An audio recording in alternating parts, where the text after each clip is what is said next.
মৰমৰ ছাত্ৰ ছাত্ৰীসকল, আজি আমি অসম জাতীয় বিদ্যালয়ৰ তৃতীয় শ্ৰেণীৰ নতুন গণিতৰ অনুশীলনী ৫ৰ গড় ২ নম্বৰত থকা অংকখিনি আলোচনা কৰিম।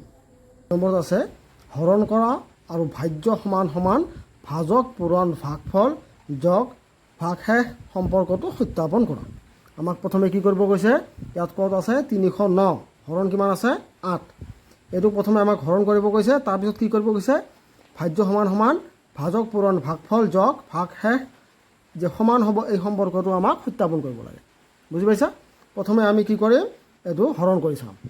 কিমান আছে ৩০৯, চোৱা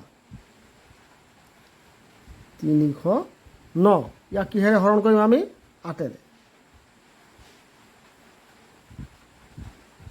৮ৰে হৰণ কৰিলে কি হ'ব, প্ৰথমে কি বাদ যাব চোৱা।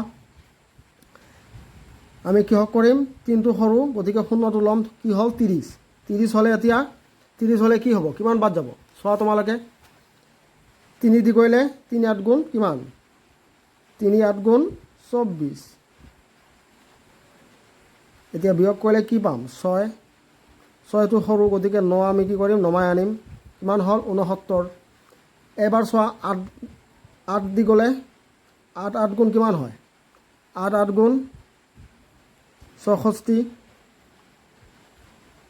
বিয়োগ কৰিলে কি হ'ব ৫। এইটো হ'ল, এইটো আমি কি কৰিলোঁ হৰণটো কৰিলোঁ। এতিয়া আমাক কৰিব লাগে কি, ইয়াৰ সত্যাপন কৰিব লাগে। ভাজ্য সমান সমান কি ভাজক পূৰণ ভাগফল যোগ ভাগশেষ।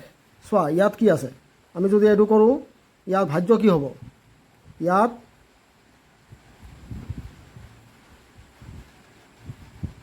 ভাজ্য কোনটো আছে ৩০৯, ৩০৯ হয়নে নাই, ভাজ্য আছে ৩০৯।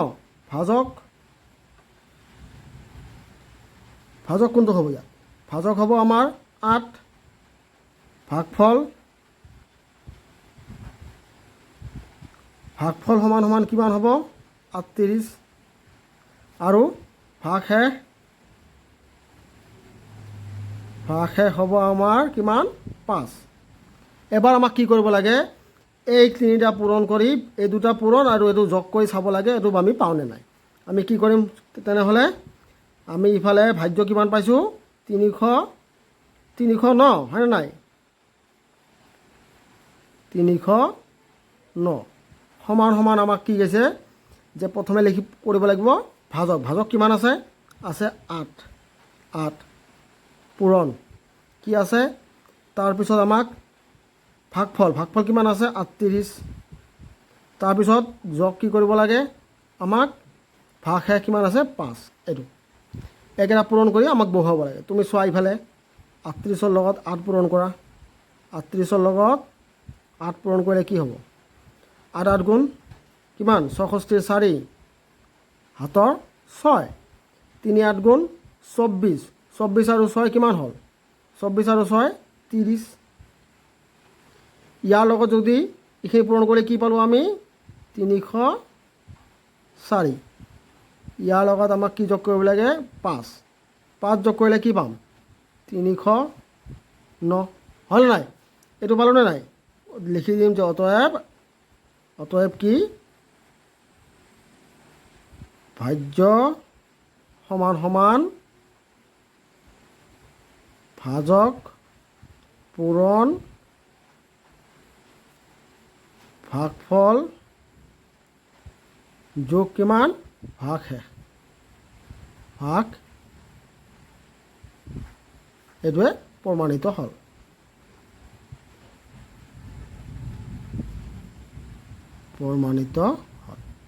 প্ৰমাণিত হ'ল নাইবা সত্যাপন হ'ল, যেনেকৈ লিখা। বুজি পাইছা তোমালোকে? এইবাৰ একেদৰে চোৱা গ নম্বৰটো কি আছে, ৩৪০ক কিহেৰে হৰণ কৰিব লাগে ১৪ৰে। আমি লিখিম ৩৪০ক কিহেৰে ১৪ৰে হৰণ কৰিলে কি হ'ব, প্ৰথমে কি কৰিম ৩ক নাযাব, ৩টো সৰু, গতিকে ৪ ল'ম, কিমান হ'ল এইটো কৰিলে কি হ'ব ১৪ ২ গুণ কিমান হয় ২৮, ১৪ ২ গুণ ২৮। এতিয়া বিয়োগ কৰিলে কি পাম, বিয়োগ কৰিলে হ'ব আমাৰ ৬, ৬টো সৰু, গতিকে ০ নমাই আনিম, হ'ল কিমান হ'ল 60। এইবাৰ 14ৰে কৰা। 4 14 গুণ কিমান হয়? 4 14 গুণ 56 হ'ব। 56 বিয়োগ কৰিলে কি পাম? 4। তেনেহ'লে ইয়াত আমি লিখিম কি? আমাৰ ভাজ্য কি আছিলে? ভাজ্য সমান সমান কিমান আছিল? 340।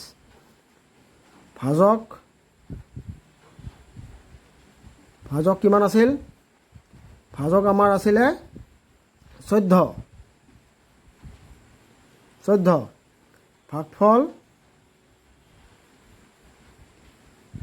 ভাগফল কিমান পালোঁ আমি?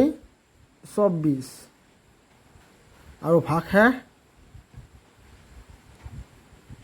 ভাগশেষ পালোঁ আমি কিমান? 4। হ'ল। এইবাৰ আমি লিখিম আমাৰ ভাজ্য কিমান আছিল? 340। এইবাৰ এইখিনি কৰি চাম আমি। এইখিনি আমি 340 পাওঁনে নাই?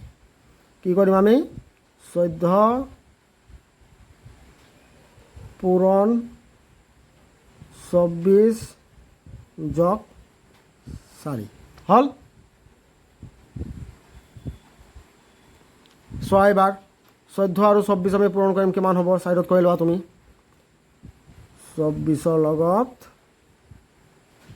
14 এইটো পূৰণ কৰা ছাইডত। 4 4 গুণ কিমান? 16 6 হাতৰ 1 4 2 গুণ 8 হাতৰ 1 9 পূৰণ চিন 1 দি কৰিলে কি হ'ব? 24 হ'ব। যোগ কৰা 6 9 আৰু 4 কিমান হ'ব? 13 3 হাতৰ 1 কিমান পালোঁ আমি? 336। 336। ইয়াৰ লগত যোগ দিম কি? 4। তেনেহ'লে কি পালোঁ আমি? 340 হ'ল। তেনেহ'লে কি লিখিম? যে অতএব ভাজ্য সমান কি লিখিম? যে ভাজক পূৰণ ভাগফল যোগ ভাগশেষ। বুজি পাইছা? এইখিনি কৰি আমি এইটো পালোঁ, ভাজ্যটো পালোঁ, হয়নে নাই? আৰু এইখিনি কৰি কিমান পালোঁ? 340। আৰু ইয়াত ভাজ্য আছে 340। গতিকে কি হ'ল? প্ৰমাণিত হ'ল বা সত্যাপিত হ'ল। প্ৰমাণিত হ'ল।